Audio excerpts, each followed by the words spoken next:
बसाए रखोगे तो वो परमात्मा भी आपको अपने हृदय में बसा लेगा। इस हृदय को कुंती बना लो, और जब माता कुंती बन जाएगा ये हृदय, तो कन्हैया अपने आप बैठ जाएगा।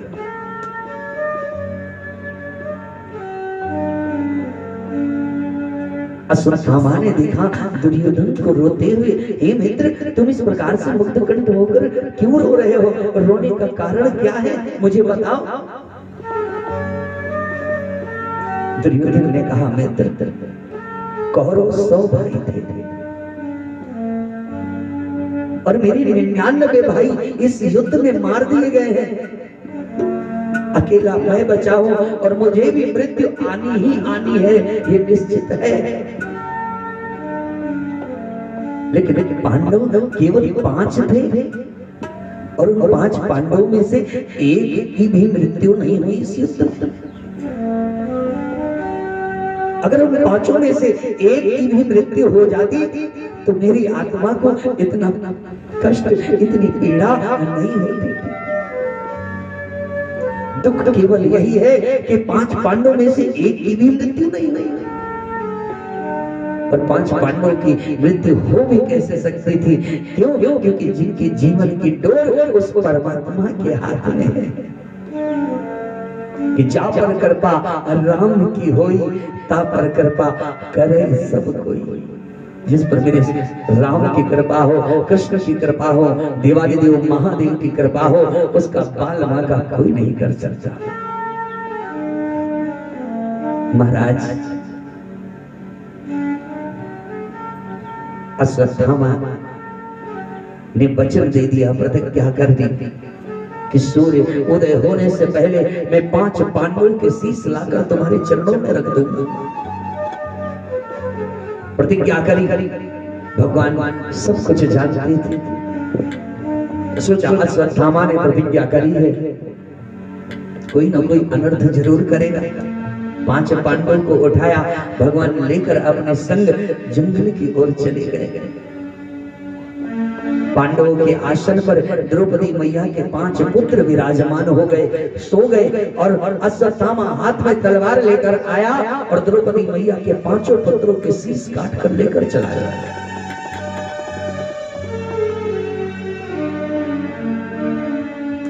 लेकर जब पहुंचा, दूर से देखा दुर्योधन ने कि अश्वत्थामा के हाथ में 5 शीश हैं। विचार करने लगा दुर्योधन कि जिन पांडवों को समाप्त करने के लिए इतना बड़ा महाभारत का युद्ध हो गया, फिर भी उनका बाल बांका नहीं हुआ, तो उन 5 पांडवों के शीश इतनी आसानी से अश्वत्थामा ला कैसे सकता था?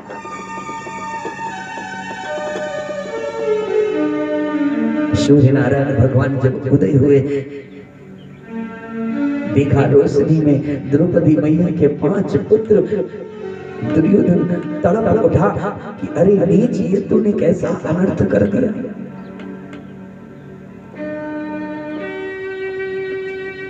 अरे पांडव मेरे चचेरे भाई थे, ये उनके पुत्र थे, और मेरे मरने के बाद ये मुझे अपनी तिलांजलि दे देते, मुझे अपनी अंजलि से जल प्रदान कर देते तो मुझे मोक्ष हो जाता।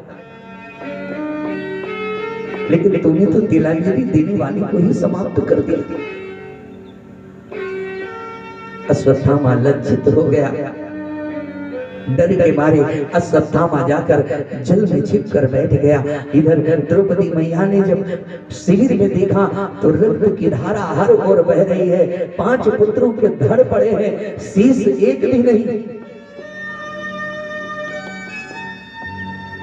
भगवान 5 पांडवों को लेकर आए। अर्जुन ने देखा 5 पुत्रों के धड़, तड़प कर अर्जुन कहने लगा कि कौन है वो पापी जिसने मेरे 5 पुत्रों की निर्मम हत्या करी?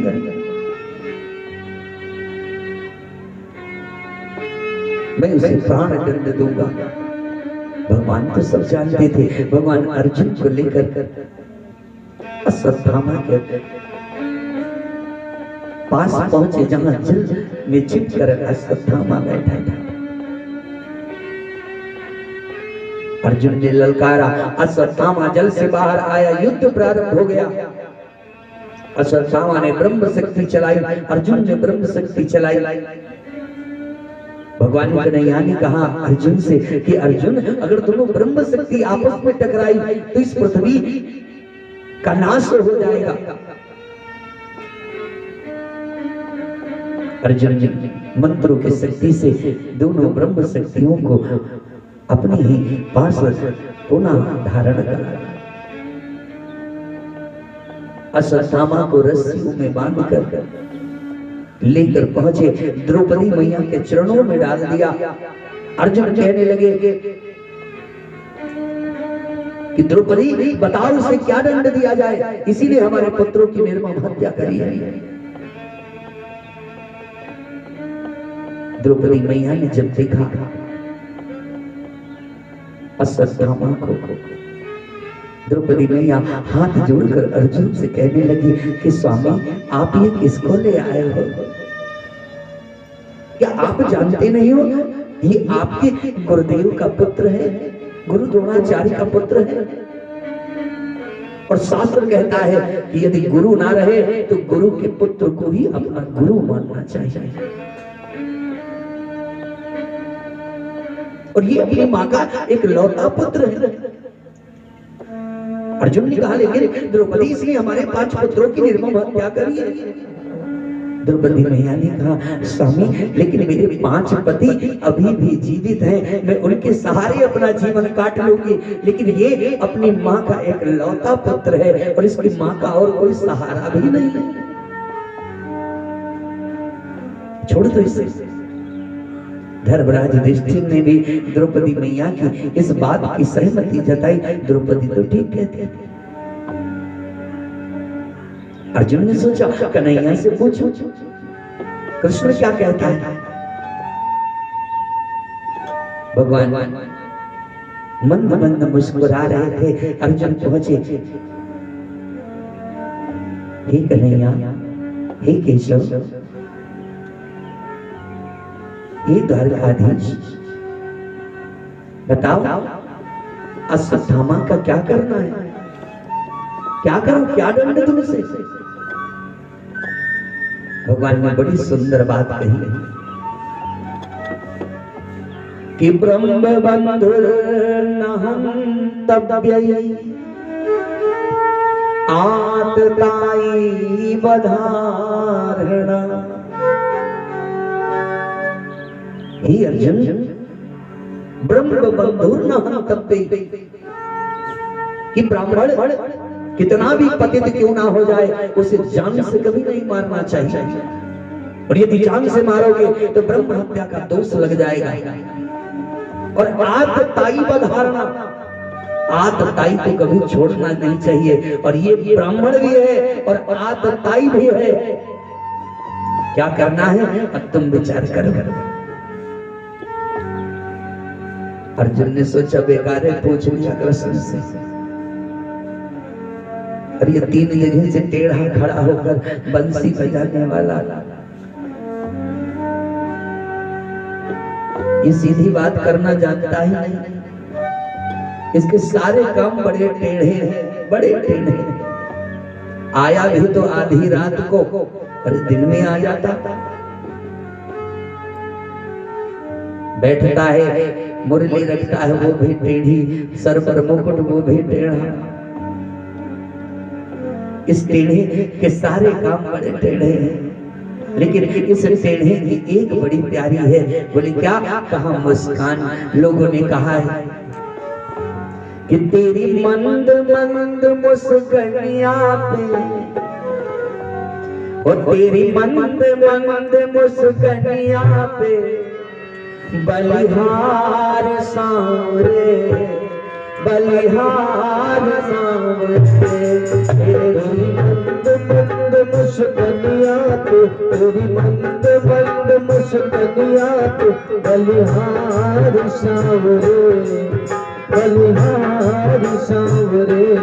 तेरी मंद मंद मुस्कानिया पे, तेरी मंद मंद मुस्कानिया पे बलिहार सांवरे, बलिहार सांवरे। तेरी मंद मंद मुस्कनिया को, तेरी मंद मंद मुस्कनिया को, बलिहार सांवरे, बलिहार सांवरे, बलिहार सांवरे, बलिहार सांवरे।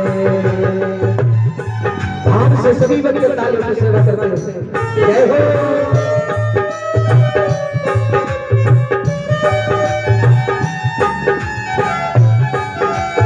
जय हो।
बलिहार सांवरे, बलिहार सांवरे, तेरी मंद मंद मुस्कनिया के, मंद मंद मुस्कनिया के, बलिहार सांवरे, बलिहार सांवरे, बलिहार सांवरे, बलिहार सांवरे, ओ बलिहार सांवरे, बलिहार सांवरे।